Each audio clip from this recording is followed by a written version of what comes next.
Assalamualaikum warahmatullahi wabarakatuh. Alhamdulillahilladzi anzala ala 'abdihil kitaba wa lam yaj'al lahu 'iwaja. Raditu billahi rabba wa bil islami dina wa bi Muhammadin nabiyya wa rasulah. Allahumma sholli wa sallim wa barik ala nabiyyina Muhammad wa ala alihi wa ashabihi ajma'in. Qala Allah Ta'ala fil Qur'anil Karim, a'udzu billahi minasyaitonir rajim. Bismillahirrahmanirrahim.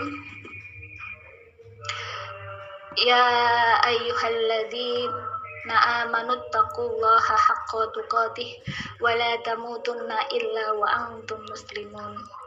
Shadaqallahul azim. Alhamdulillah, segala puji bagi Allah Subhanahu wa Ta'ala. Bagaimana kabar teman-teman semuanya hari ini? Kita tak terasa sudah sampai di penghujung ya. Penghujung dari bulan Dzulhijjah 1446 Hijriah. Kita sudah sampai di pekan keempat teman-teman. Berarti pekan depan kita sudah masuk tahun baru Hijriah 1447 Hijriah, insya Allah, kalau Allah mengizinkan kita bertemu dengan bulan Muharram. Dan semoga kita termasuk orang-orang yang diberi oleh Allah umur yang panjang dan juga diberkahi kayak gitu ya. Meskipun ada sebagian yang bilang tidak perlu umur panjang, yang penting diberkahi kayak gitu ya. Tapi ya terserah masing-masingnya mau minta yang panjang diberkahi atau diberkahi aja, panjangnya terserah Allah yang mengurus mau seberapa. Memang Allah yang Maha tahu pasnya usia seseorang itu berapa untuk hidup di dunia ini. Yang penting kita paham bahwasanya di hidup di dunia ini kita harus beriman dan mentaati Allah Subhanahu wa Ta'ala dan Rasulnya, begitu ya. Dan semoga kita Allah ditetapkan dalam iman takwa. Amin amin ya rabbal alamin. Teman-teman rahimakumullah, hari ini cuaca sepertinya mau mendung, tapi entahlah hujan apa enggak, karena tidak selalu mendung itu adalah hujan kayak gitu ya.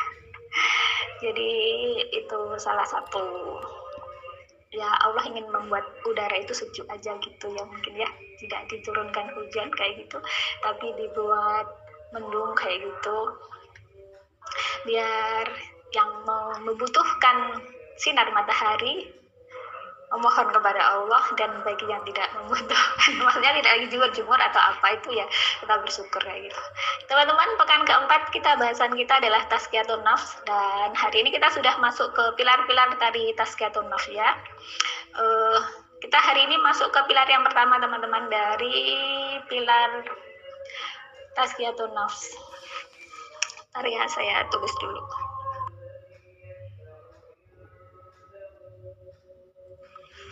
Teman-teman rahimakumullah, pilar yang pertama dari tazkiyatun nafs itu adalah keimanan yang bebas dari keraguan dan syirik ya. Bismillah ya Allah, semoga Allah menuntun kita ya pada pemahaman yang benar, dan benar-benar ini menjadi ilmu yang bermanfaat baik buat saya maupun bagi teman-teman semuanya gitu. Amin ya rabbal alamin. Teman-teman rahimakumullah, kita kan kemarin sudah memahami ya, tazkiyatun nafs itu adalah pensucian diri, pensucian jiwa, yang itu adalah proses yang sampai nanti kayak gitu ya, sampai kita kembali kepada Allah, kita harus selalu melakukan tazkiyah, berusaha kayak gitu ya, untuk selalu mensucikan diri kita kayak gitu ya, mensucikan jiwa kita kayak gitu. Dan kita kemarin sudah mengetahui bahwasannya seorang orang yang beruntung, sebagaimana Allah sebutkan dalam Quran surah Asy-Syams, itu adalah mereka yang mensucikan dirinya kayak gitu.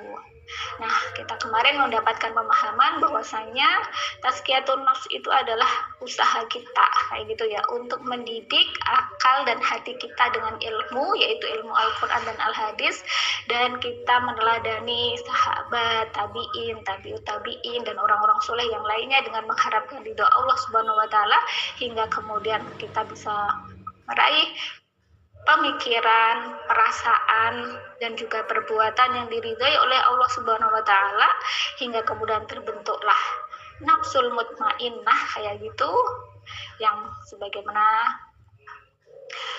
kita ketahui nafsul mutmainnah itu adalah jiwa yang tenang, dan jiwa yang tenang itulah jiwa yang diridhai oleh Allah Subhanahu wa Ta'ala.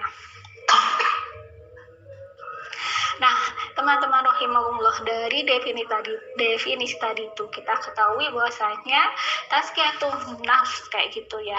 Proses pensucian jiwa kita, diri kita itu adalah untuk menghasilkan akal pemikiran ya. Akal yang menghasilkan pemikiran, kemudian hati yang menghasilkan perasaan, dan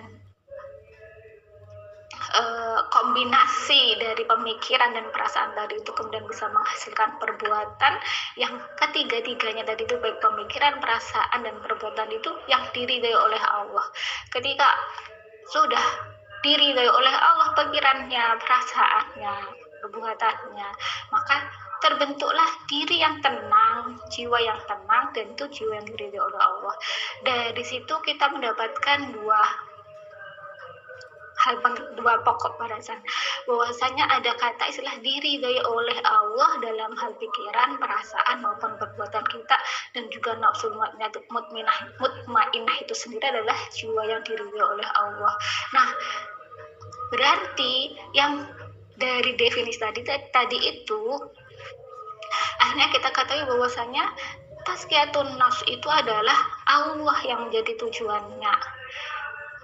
Terus kemudian kita juga ketahui bahwasanya Allah Subhanahu wa Ta'ala saja yang bisa membentuk pikiran, perasaan, dan perbuatan bagi diri seseorang itu, sehingga kemudian menjadi pikiran, perasaan, dan perbuatan yang diridhai oleh Allah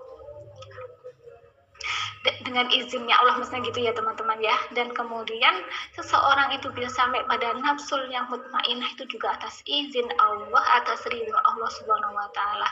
Dengan demikian, kalau kita mau berhasil tazkiyatun nafs, menghasilkan sebagaimana dalam definisi tadi itu, berarti kita harus beriman kepada Allah Subhanahu wa Ta'ala dengan keimanan yang benar, yang sahih, seperti itu ya. Makanya kemudian kenapa pilar pertama dari tazkiyatun nafs itu adalah keimanan yang bebas dari keraguan dan syirik? Ya tadi itu, karena yang bisa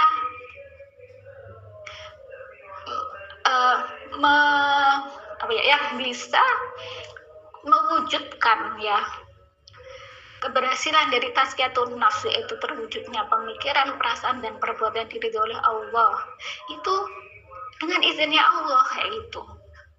Dan yang bisa memberikan pada diri seseorang itu adalah nafsul yang mutmainah, itu juga atas izin Allah Subhanahu wa Ta'ala, atas ridho Allah Subhanahu wa Ta'ala. Maka pilar pertama itu adalah keimanan yang bebas dari keraguan dan syirik ya.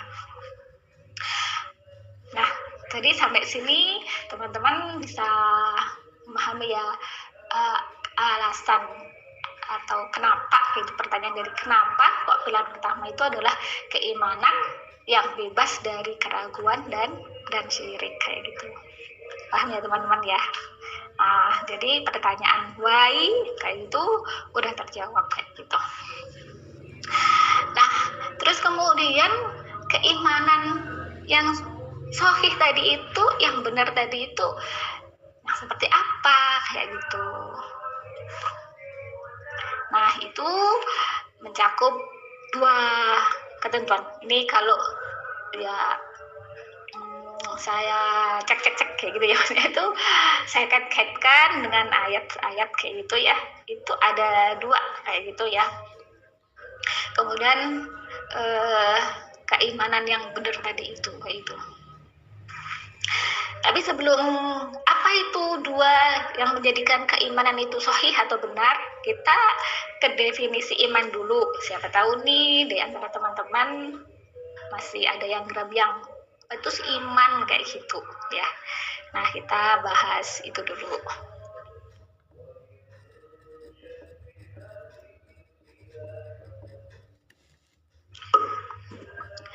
Teman-teman rahimakumullah ya. Iman itu amal hati, teman-teman. Itu yang harus kita pahami dulu. Iman itu amal hati kayak itu. Iman ketika seorang iman itu berarti percaya, yakin gitu secara bahasa gitu ya. Kalau amanah itu berarti beriman, percaya, yakin kayak gitu ya, meyakini kayak gitu. Jadi iman itu amal hati, di hati tempatnya. Kita meyakininya di hati kayak gitu. Kok tahu dari mana itu? Dari ayat Al-Quran, Quran surah Al-Hujurat ayat 14 teman-teman. Di situ ya Allah Subhanahu wa taala itu telah berfirman. A'udzu billahi minasyaitonir rajim. Bismillahirrahmanirrahim. Wa qalatil a'rabu amanna qul lam tu'minu walakin qulu aslamna walamma yadkhulul imanu fi qulubikum wa in tuti'u Allaha wa rasulahu la yalidkum min a'malikum syai'a innallaha ghafurur rahim. Shadaqallahul azim. Di situ artinya ayat itu tadi itu ya, qalatil a'rabu amanna ya. Orang-orang Arab Badui itu berkata amanna ya. Kami benar-benar beriman gitu. Mereka mengatakan begitu gitu. Kul, kemudian katakanlah kepada mereka, lam tu'minu, tidaklah tu'minu kalian itu beriman, walakin akan tetapi kulu ya, katakanlah oleh kalian itu itu.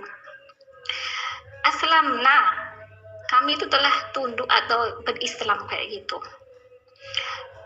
Kenapa kok begitu? Walamma yadkhulul imanu fi qulubikum, karena iman itu belum masuk ke dalam hatimu, fi qulubikum, ke hatimu. Nah, jadi saya berhentikan sampai di situ teman-teman ya. Karena tadi kan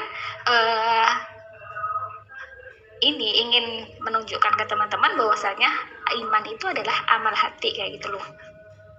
Jadi di situ Allah mengatakan, Allah berfirman bahwasanya iman, Allah menyebut orang-orang Arab Badui itu ya, kalau zamannya Rasulullah dulu mungkin dia mirip-mirip dengan orang Badui yang ada di Jawa Barat, yaitu ya yang ada orang Badui itu, suku Badui itu yang pedalaman itu, maksudnya kalau saya pernah lihat di televisi beberapa waktu yang lalu, udah lama sih ya, itu kan sangat terpencil gitu ya suku Badui itu. Ya orang Arab Badui zamannya Rasulullah itu ya gitu, maksudnya itu mereka di pedesaan gitu, dan secara pemahaman agamanya juga sangat masih kurang kayak gitu loh ya. Nah, ketika mereka itu sudah berislam itu, mereka mengatakan kami telah beriman gitu loh. Tapi kemudian oleh Allah dijelaskan, sungguhnya kamu tuh masih berislam kayak itu, belum beriman. Iman tuh belum benar-benar dalam hatimu kayak gitu. Jadi sampai di sini saya ingin menyampaikan bahwasanya iman itu amal hati gitu teman-teman. Iman itu letaknya di hati kita, meyakini sesuatu dalam hati kita kayak gitu. Nah, ketika kita meyakini Islam, meyakini Allah sebagai Al-Khaliq, kemudian Rasulullah sebagai nabinya, itu Muhammad SAW sebagai utusannya Allah kayak gitu. Maka kemudian kita lahirkan keimanan tadi itu dengan syahadat kan teman-teman ya. Ketika seseorang itu sudah bersahadat kayak gitu, maka dia telah berislam ya. Ketika sudah berislam, kan syarat masuk Islam itu kan syahadat kayak gitu ya. Ketika sudah bersahadat, bersaksi bahwa tidak ada Tuhan selain Allah dan Nabi Muhammad adalah utusannya Allah, maka dia telah beragama Islam kayak gitu. Nah, ketika sudah beragama Islam kayak gitu ya teman-teman, sudah beriman kepada Allah, beriman kepada Rasulullah, dalam hatinya meyakininya kayak gitu, maka kemudian harus diikuti dengan keimanan ke yang lainnya kayak gitu. Maksudnya tidak cukup berhenti beriman kepada Allah dan beriman kepada Rasulullah ya, tapi harus beriman, mengimani apa-apa yang telah dijelaskan oleh Allah Subhanahu wa taala kayak gitu, maupun Rasulnya. Jadi nanti teman-teman bisa buka dalam Quran surah An-Nisa ayat 136 itu. Ya di situ beriman itu ya beriman kepada Allah, ya beriman kepada kitab-kitab, beriman kepada malaikat-malaikatnya, beriman kepada kitab-kitabnya, beriman kepada rasul-rasulnya, hari akhir, dan juga qada-qadarnya. Nah, untuk qada-qadar itu kalau dalam Quran surah An-Nisa ayat 136 itu nggak disebutkan teman-teman, tapi itu ada di hadis Rasulullah. Teman-teman yang punya hadis arba'in itu bisa dibuka ya. Waktu itu malaikat Jibril itu menampakkan diri sebagai seorang manusia kayak gitu ya. Waktu itu Rasulullah dalam majelis kayak gitu. Kemudian malaikat Jibril itu bertanya kepada Nabi Muhammad, apa itu iman kayak gitu. Terus kemudian oleh Rasulullah dijawab bahwasanya engkau beriman kepada Allah, malaikat-malaikatnya, kitab-kitabnya, rasul-rasulnya, hari akhir, dan engkau beriman kepada takdir baik dan buruk kayak gitu. Jadi iman tadi itu, amal tadi itu ya, selain beriman kepada Allah harus lengkap ke enam-enamnya kayak gitu. Ke enam-enam dari rukun iman itu harus diimani kayak gitu. Jadi sampai di sini teman-teman bisa nangkep ya penjelasan saya. Iman itu adalah amal hati, yaitu kita meyakini, mengimani kayak gitu ya, beriman dengan kepada Allah, malaikat-malaikatnya, kitab-kitabnya, rasul-rasulnya ya, dan hari akhir dan qada-qadarnya kayak gitu, dengan keimanan yang benar-benar kayak gitu. Nah, ini kita berhenti dulu sampai pada sini dulu. Maksudnya saya berhenti pada iman itu adalah amal hati, dan kita harus beriman kepada keenam rukun iman itu kayak gitu. Kita beriman kepada Allah, maka harus beriman pula kepada Rasulnya, harus beriman kepada malaikatnya, dan beriman pula kepada kitab-kitabnya, hari akhir, dan qada-qadarnya kayak gitu ya. Mana itu dasarnya tadi itu Quran surah An-Nisa ayat 136 dan juga hadisnya Rasulullah SAW kayak gitu. Sudah sampai di sini ya teman-teman ya, terkait dengan iman. Nah, terus kemudian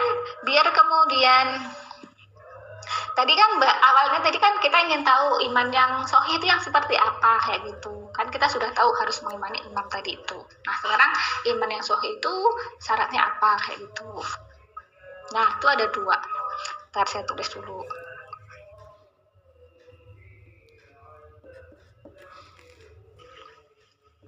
Nah, teman-teman rahimakumullah, itu sudah saya bagikan syarat ayatnya ya. Jadi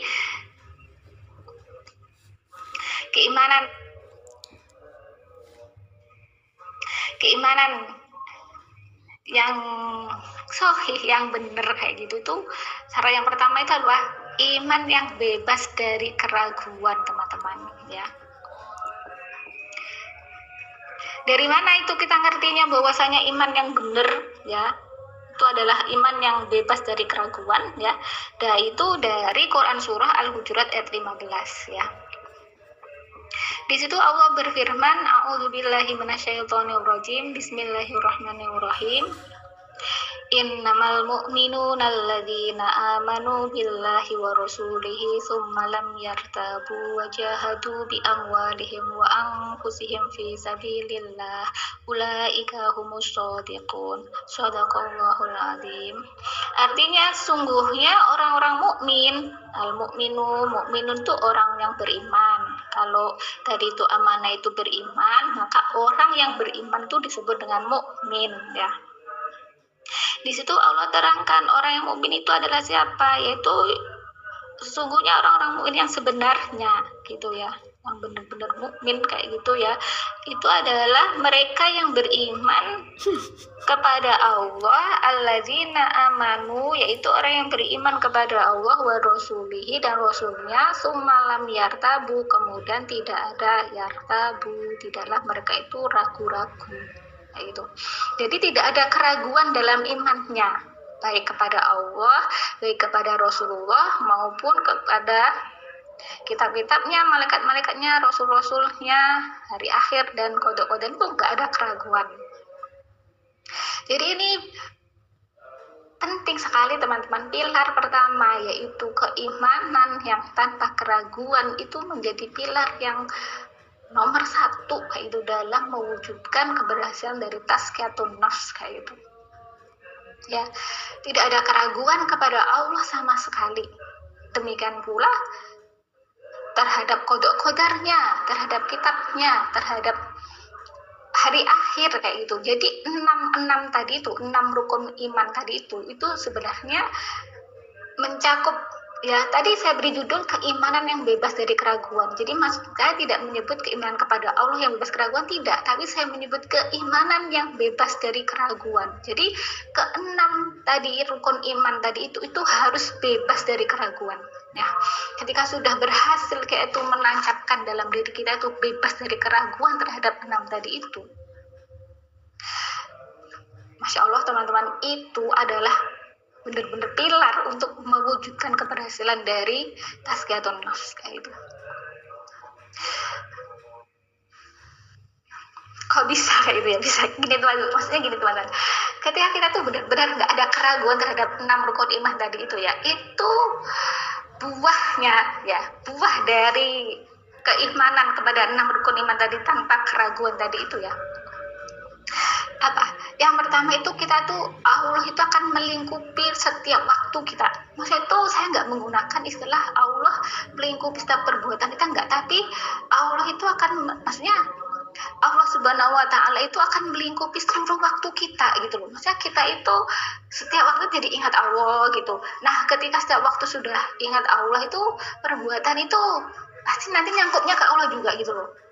Tapi ya memang sulit teman-teman seperti itu, kadang kita lupa dengan Allah gitu, masih itu sibuk konsentrasi dengan pekerjaan mungkin gitu, kita lupa nggak dikir, nggak nyebut kayak gitu ya, tapi kemudian berhenti dikit lagi gitu, itu keiman gitu.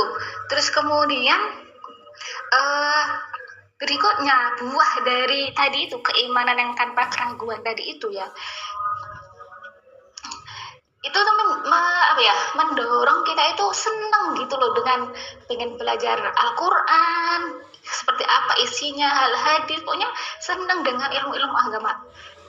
Ketika kita itu keimanan kita kepada Allah, pokoknya akhirnya kepada agama ini kita itu senang gitu ya, kita senang belajar, pengen belajar agama, terus mendalam, pengen tahu Allah, pengen ngerti lah kayak gitu, Allah Subhanahu wa Ta'ala, dan pokoknya pengen ngerti gitu. Terus sama belajar, memupuk diri untuk belajar gitu. Terus kemudian berikutnya apa? Buah dari keimanan kepada 6 rukun iman yang tanpa keraguan tadi itu, berikutnya apa? Kita itu akan merasa kurang, merasa dosa banyak, maksudnya gitu, maksudnya itu ya gitu. Jadi ini benar-benar keimanan tanpa keraguan itu benar-benar pilar pertama untuk kemudian bisa menghantarkan kepada keberhasilan tazkiyatun nafs teman-teman. Jadi kalau masih ada 1% gitu ya, kalau saya dulu pernah belajar itu al-waraqat itu diterangkan ada dalam maratibul idrok itu kan ada al-ilm. Maksudnya itu ada syak, ada zon kayak gitu ya. Kalau iman itu enggak gitu, harus sempurna gitu loh. Kalau zon itu kan enggak sampai 100, syak apalagi itu cuma 50%, tapi harus bener-bener 100% iman itu gitu. Jadi gitu teman-teman ya. Jadi kita gitu wujudkan keimanan yang tidak ada keraguan. Kalau ragu gitu, nah nanti di pilar berikutnya penopangnya, ketika kita ada sedikit shock mungkin kayak gitu ya dengan ke peristiwa dunia gitu, nanti ada pilar berikutnya yang kemudian bisa menopang shock tadi itu, yang kemudian mungkin menjadikan kita ya Allah kayak gitu ya. Nah itu nanti di pilar-pilar berikutnya kayak itu ya, maksudnya ya gitu. Makanya tazkiyatun nafs itu adalah proses terus kayak gitu. Kadang kita terseok kayak gitu ya, kemudian kita dengan ikhtiar itu akhirnya Allah itu kan selalu mengurus hambanya, akhirnya bisa mentazkiyah lagi, balik lagi kayak gitu.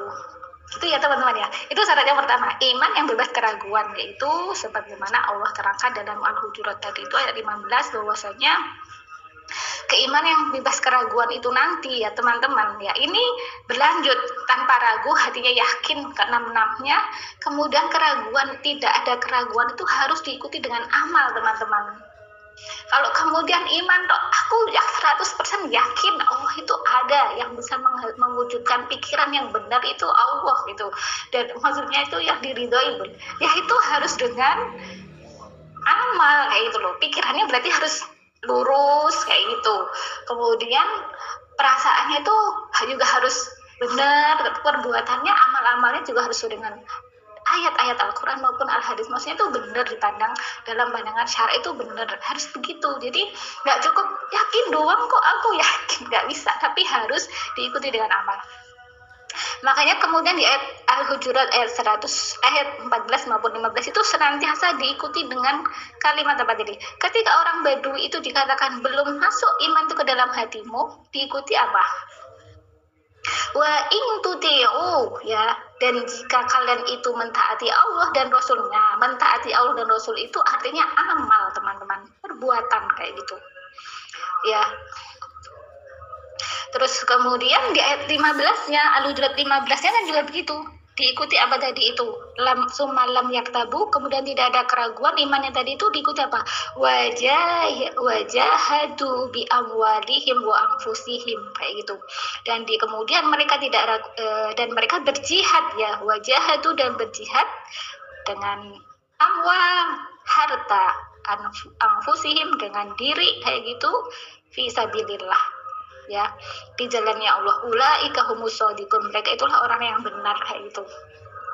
Jadi makanya dalam ayat-ayat itu walladzina amanu wa amilus solihati, itu wa'adallahu alladzina amanu wa amilus solihati. Jadi amal sama amal, iman sama amal itu hampir selalu bergandengan kayak itu.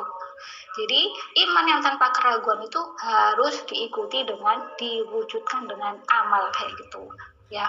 Nanti itulah yang kemudian bisa membentuk iman tadi itu, pemikirannya, perasaannya sudah benar, diikuti dengan amal, dengan perbuatan yang kemudian kita ngelihat jadi senang belajar, akhirnya tahu ilmu, akhirnya tadi itu bisa sampai tahu, ngerti, oh ini perbuatan yang diridhoi Allah, ini enggak kayak gitu.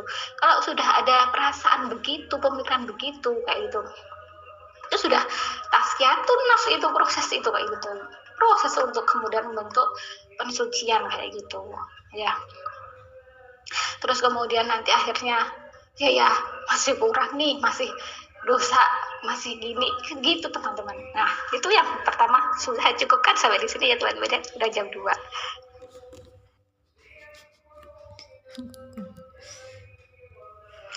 Teman-teman rahimakumullah, syarat yang kedua iman yang sahih tadi itu ya, keimanan itu keimanan yang bebas dari syirik ya.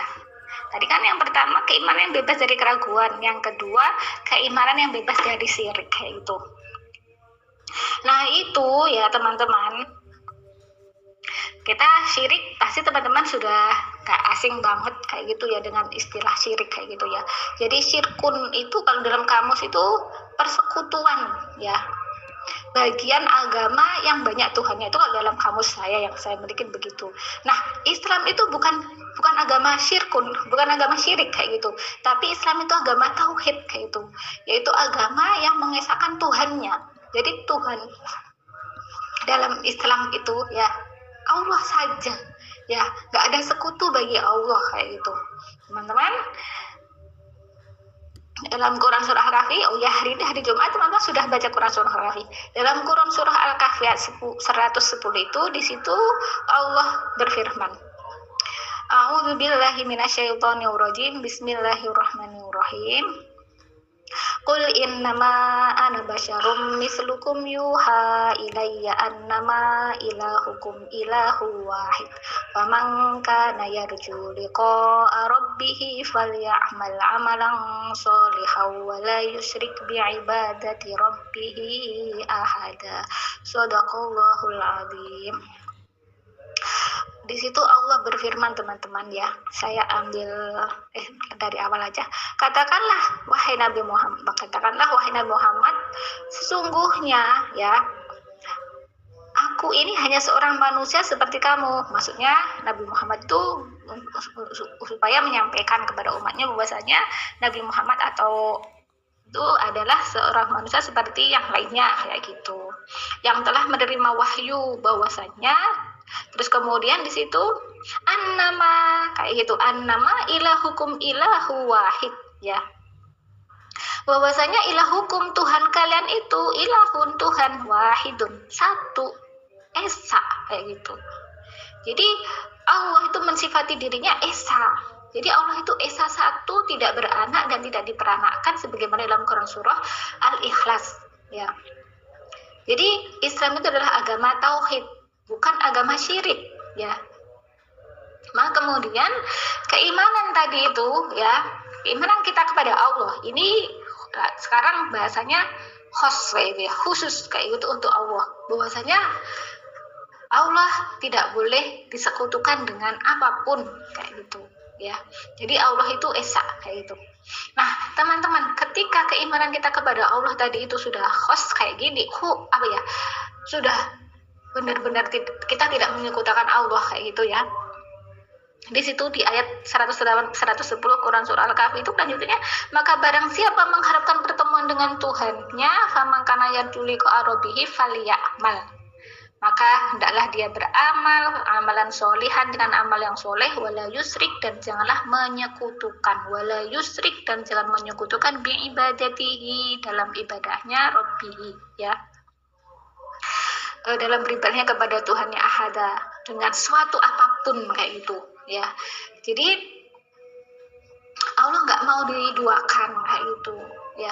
Jadi kalau kita beribadah meninggalkan ibadah karena manusia, itu syirik, teman-teman.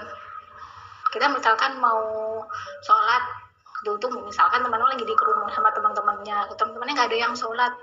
Kalau teman-temannya nggak ada sholat, ya jangan berteman dengan mereka, teman-teman, ya. Terus kemudian teman-teman jadi malu, aku sholat loh, kalau kemudian malu melakukan kebaikan, itu berarti teman-temannya nggak baik semua kayak gitu tuh, ya. Jadi akhirnya nggak sholat, nah berarti syirik, ya, menduakan Allah. Atau kemudian kita melakukan sesuatu karena manusia, riya kayak gitu, ya, itu juga bukan karena Allah kayak gitu. Jadi, nah teman-teman, ketika iman tadi itu bebas dari syirik, tadi kan pilar ini kayak gitu, ya. Masya Allah, teman-teman, ya.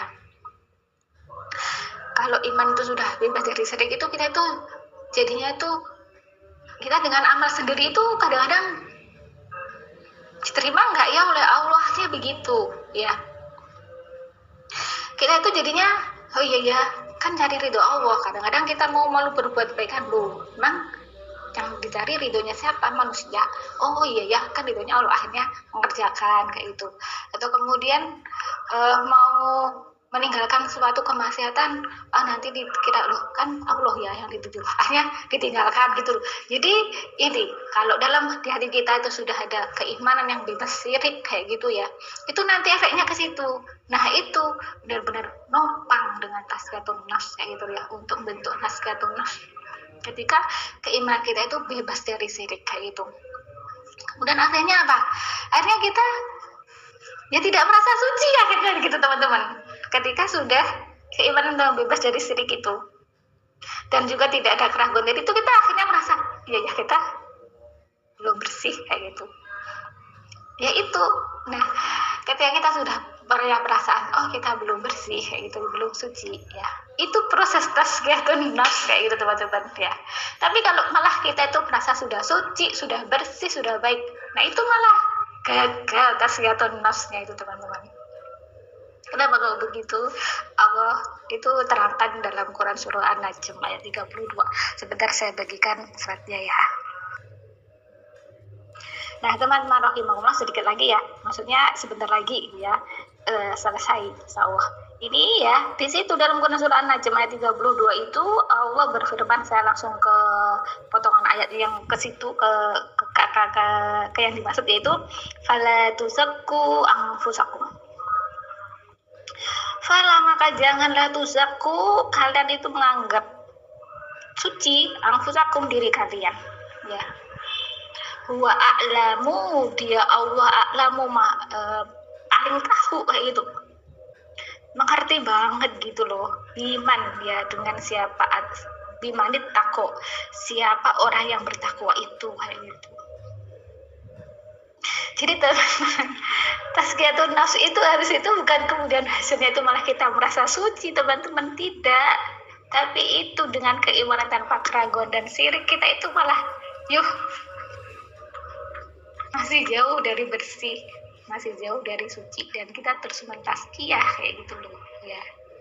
Itu teman-teman, jadi benar-benar ya pilar pertama untuk menghasilkan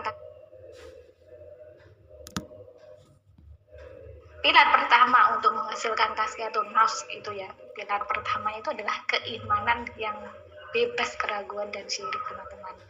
Dan kayak gini nih proses terus kayak gitu ya. Kadang kita kecentok dengan sesuatu, kadang kita kepleset, kadang kita kejibur, habis itu balik lagi kayak itu, perbaiki diri lagi ya. Al-insanu makhluk khata' wa nisan, manusia itu tempatnya salah dan lupa kayak gitu. Kalau kita sudah tahu seperti itu, makanya Allah membenarkan, mengatakan beruntung mereka yang selalu mensucikan dirinya kayak gitu ya. Karena tadi itu manusia itu tempatnya mahalnya khata' wa nisan kayak gitu. Makanya kita diperintahkan oleh Allah Subhanahu wa taala, dan salah satu menjadi tugasnya Rasulullah sallallahu alaihi wasallam yang mensucikan tazkiyatun nafs kayak gitu. Dan semoga kita oleh Allah Subhanahu wa taala selalu ditumbuhkan dalam hati kita itu rasa kurang dalam hal amaliah kita kayak gitu ya, atau dalam hal pemahaman kita, sehingga kita selalu berusaha untuk memperbaiki diri, meningkatkan diri kayak gitu. Amin amin ya robbal alamin. Teman-teman, akhirnya materi tazkiyatun nafs hari ini saya cukupkan sampai di sini ya. Semoga apa yang kita bahas ini menjadi bahasan yang diridhai oleh Allah Subhanahu wa taala dan menjadi ilmu yang bermanfaat bagi saya dan juga bagi teman-teman semuanya yang menyimaknya. Amin amin ya robbal alamin. Mari teman-teman kita akhiri dengan baca istighfar 3 kali dan doa kafaratul majelis. Astagfirullahaladzim, astagfirullahaladzim, astagfirullahaladzim. Subhanakallahumma wa bihamdika asyhadu an la ilaha illa anta astaghfiruka wa atubu ilaik. Al-haqqu mirabbika fala takunanna minal mumtarin. Sungguhnya kebenaran itu datangnya dari Allah semata, dan apabila ada salahnya, kurangnya, itu semata-mata kelemahan saya pribadi, mohon dimaafkan. Dan akhirnya saya akhiri, wassalamualaikum warahmatullahi wabarakatuh.